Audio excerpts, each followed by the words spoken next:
Hello Mark, this is Tech. I'm in the freshman class in NCUE.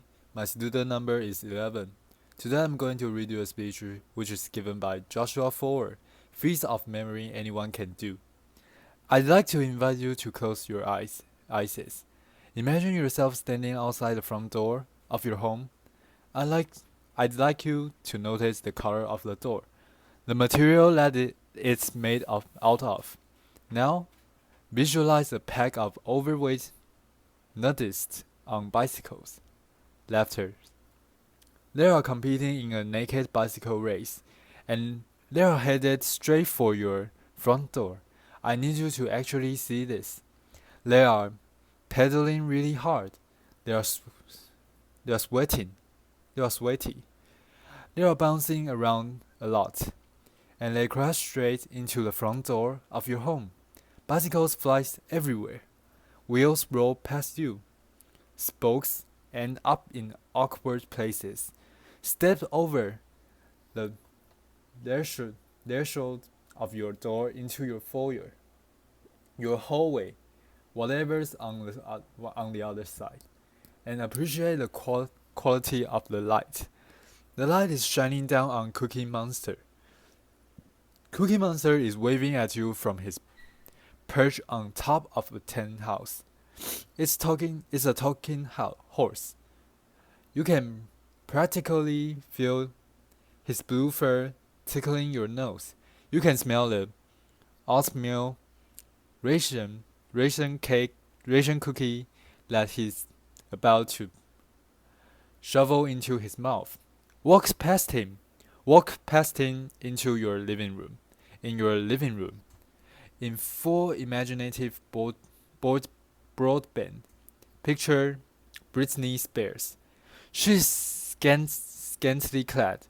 She's dancing on your coffee table, and she's singing "Hit Me, Baby" one more time. And then, follow me into your kitchen. In your kitchen, the floor has been paved over with a yellow brick road, and all of your oven are coming towards you, Dorothy, the Tin Man, the Scarecrow, and the Lion from The Wizard of Oz, hand in hand, skipping straight towards you. Okay, open your eyes. I want to tell you about a very bizarre contest that is held every spring in New York City. It's called the United States Memory Championship. And I had gone to cover this contest a few years back as a science journalist, expecting, I guess, that this was going to be like the Super Bowl of sevens. This was a bunch of guys and a few ladies, widely varying in both age and hygienic upkeep. Laughter. They were memorizing hundreds of random numbers, looking at them just once. They were memorizing the names of dozens and dozens of strangers. They were memorizing entire poems in just a few minutes. They were competing to see who could memorize the order of a shuffled pack of playing cards the fastest. I was like, this is unbelievable. These people must be freaks of nature. And I started talking to a few of the competitors. This is a guy called Ed Cook. He had come over from England, where he had one of the best trained memories. And I said to him, Ed, when did you realize that you were a seventh? And Ed was like, I'm not a seventh. In fact, I have just an average memory. Everybody who competes in the contest will tell you that they have just an average memory.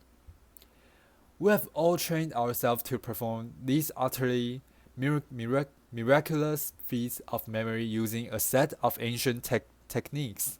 Techniques invented 2,500 years ago in Greece.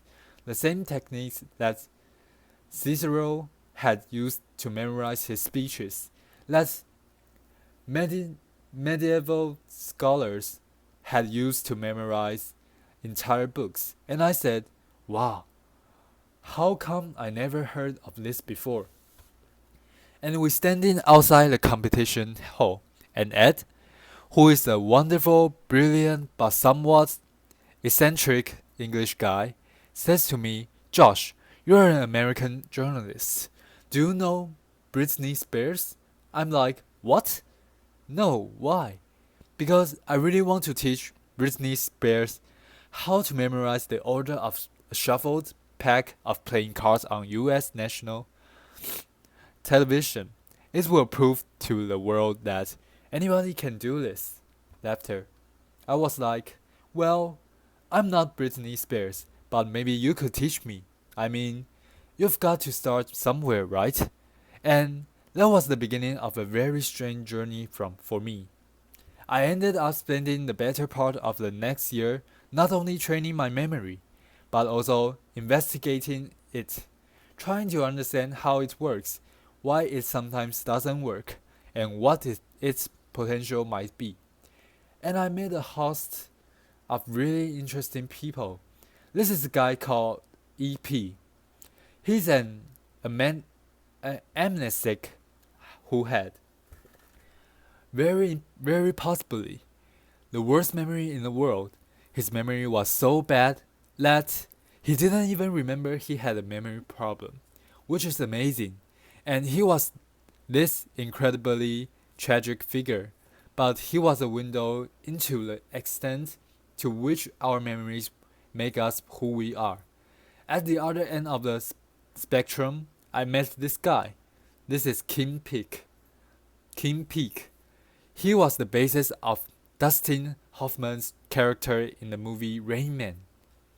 We spent an afternoon together in a Salt Lake City public library memorizing phone books, which was scintillating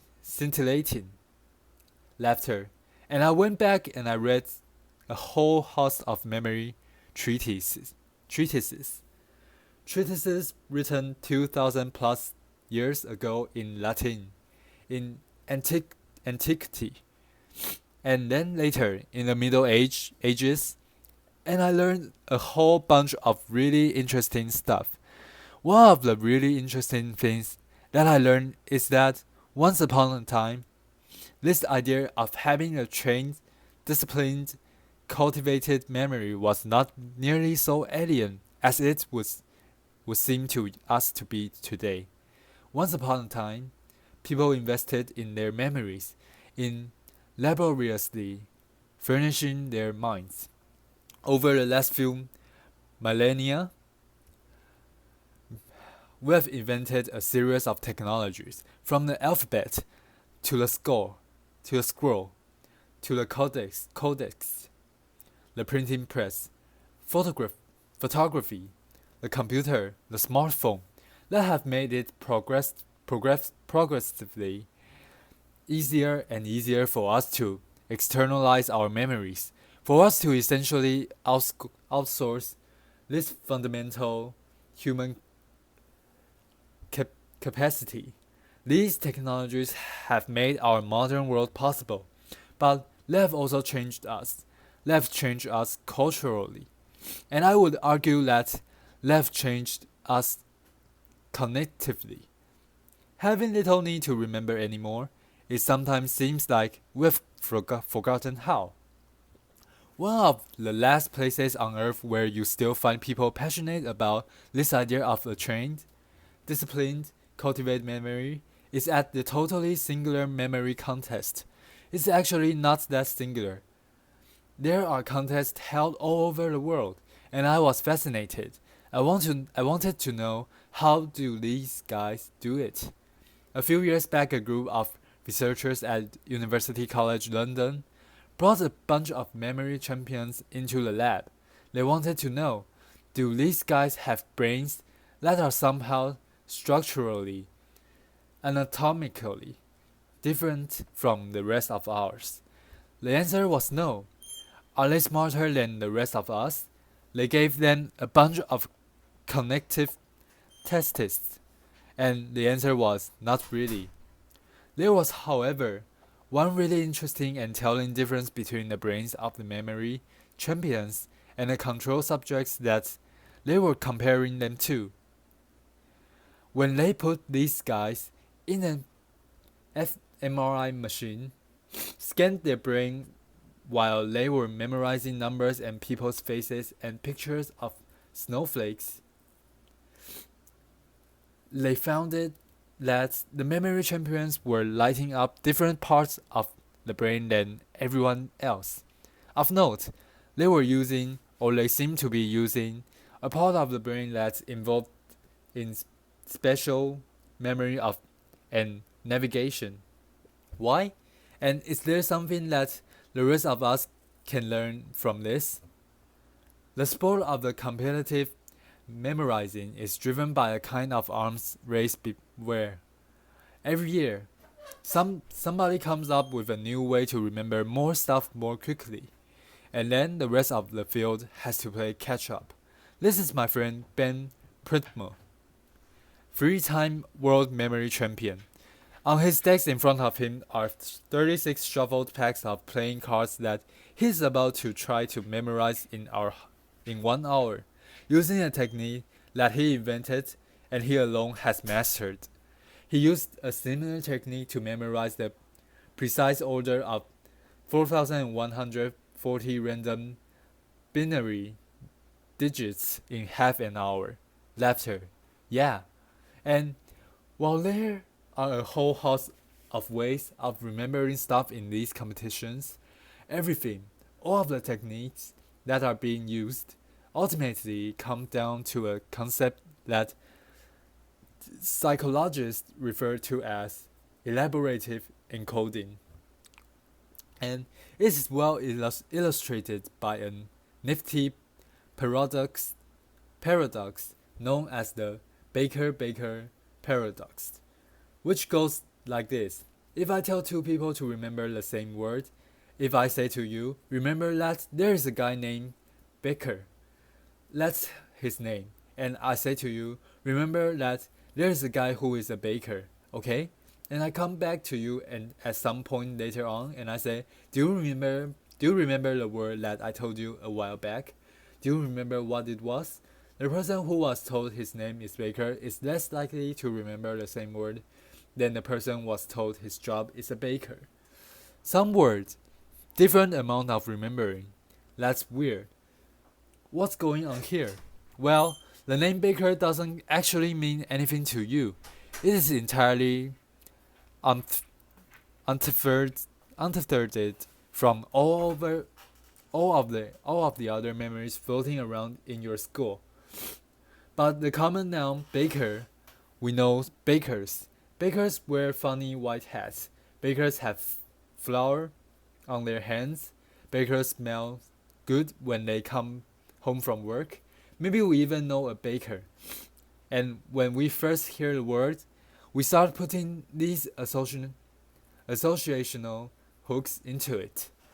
That make it easier to fish it back out at some later date. The entire art of what is going on in these memory contests, and the entire art of remembering stuff better in everyday life, is figuring out these memory contests and these ways to transform capital B bakers into the lowercase b bakers, to take information that is lacking in context, in significance, in meaning, and transform it in some way, so that it becomes meaningful in the light of all the other things that you have in your mind. One of the more elaborate techniques for doing this dates back 2,500 years to ancient Greece.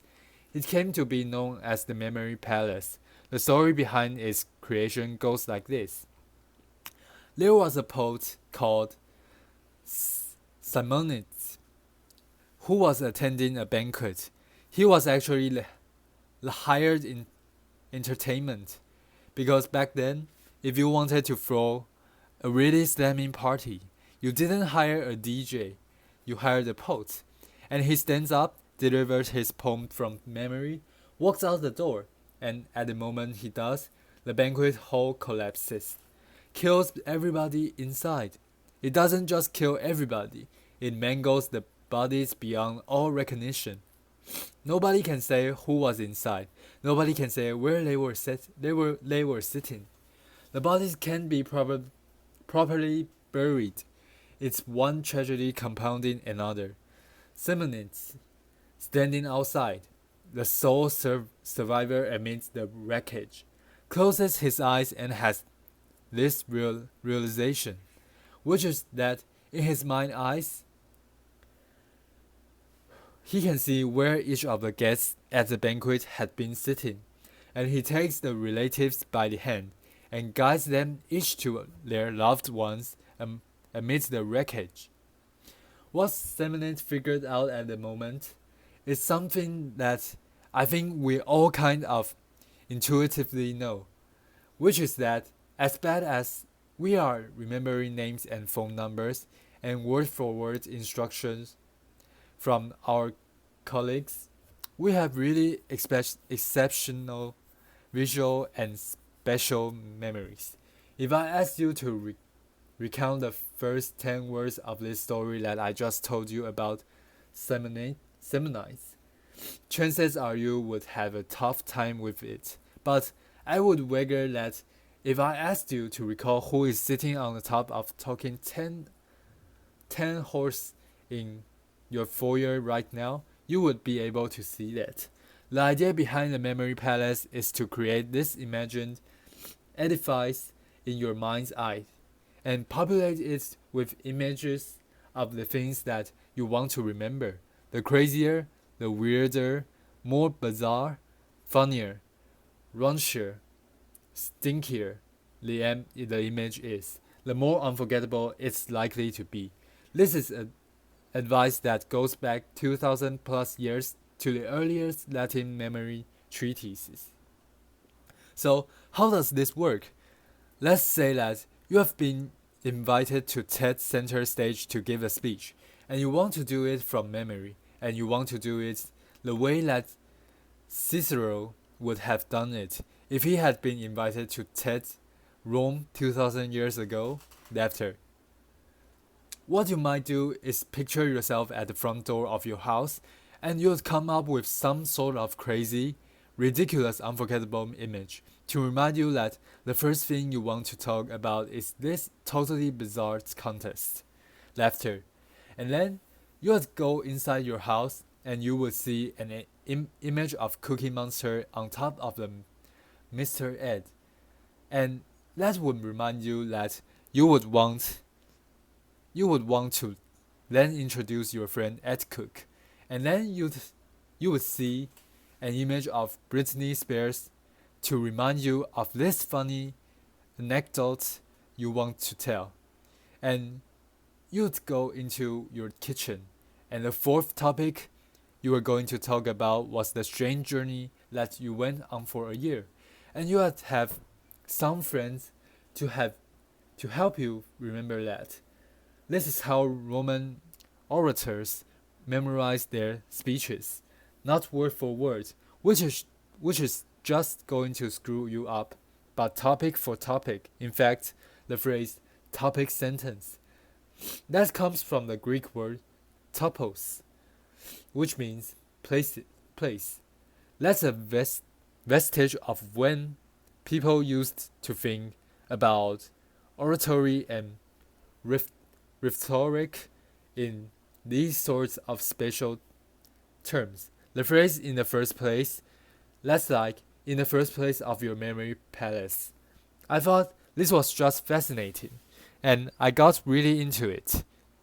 And I went to a few more of these memories contests, and I had this notion that I might write something longer about this subculture of competitive memorizers. But there was a problem. The problem was that a memory contest is a pathologically boring event. Laughter. Truly, it is like a bunch of people sitting around taking the sets. I mean, the most dramatic it gets is when somebody starts messaging their tempos, and I'm a journalist. I need something to write about. I know that there's incredible stuff happening in these people's minds, but I don't have access to it. And I realized if I was going to tell this story, I needed to walk in their shoes a little bit.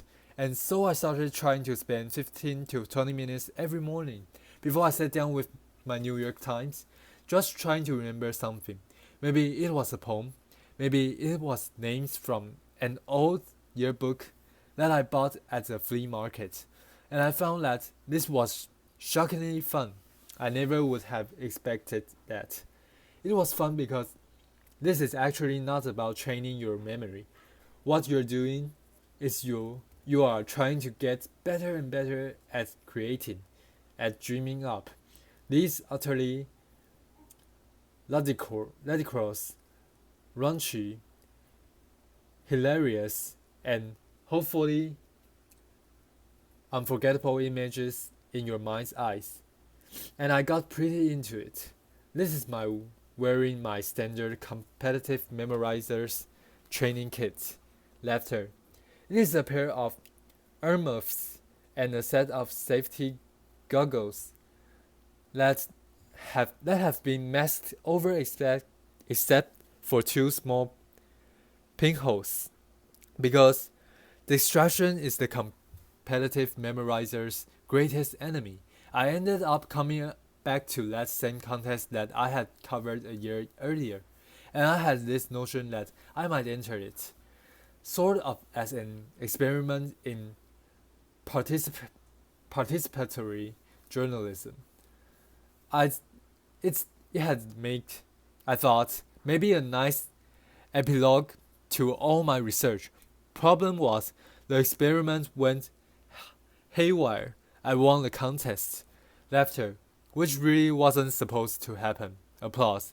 Now, it is nice about to be able to memorize speeches and phone numbers and shopping lists, but it's actually kind of beside the point. They are just tricks.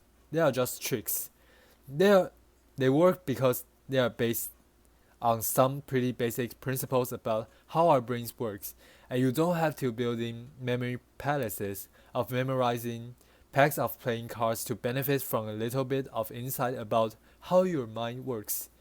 We often talk about people with great memories as though it were some sort of an innate gift, but that is not the case. Great memories are learned. At the most basic level, we remember when we pay attention. We remember when we are deeply engaged. We remember when we are able to take a piece of information and experience and figure out why it's meaningful to us, why it's significant, why it's colorful. When we are able to transform it in some way that makes sense in the light of all of the other things floating around in our minds, when we are able to transform bakers into bakers. The memory palace. These memory techniques, they are just shortcuts. If in fact, they are not even really shortcuts. They work because they make you work. They force a kind of depth of processing, a kind of mindfulness that most of us don't normally walk around exercising. But there actually are no shortcuts. This is how stuff is made memorable. And I think if there's one thing that I want to leave you with, it's what EP, the amnestic who couldn't even remember he had a memory problem, left me with, which is the notion that our lives are the sum of our memories. How much are we willing to lose from our already short lives? By losing ourselves in our Blackberries, our iPhones, by not paying attention to the human being across from us who is talking with us, by being so lazy that we're not willing to process deeply. I learned firsthand that there are incredible memory capacities latent in all of us. But if you want to live a memorable life, you have to be a kind of person who remembers to remember. Thank you. Applause. So this is the speech. Thank you for listening.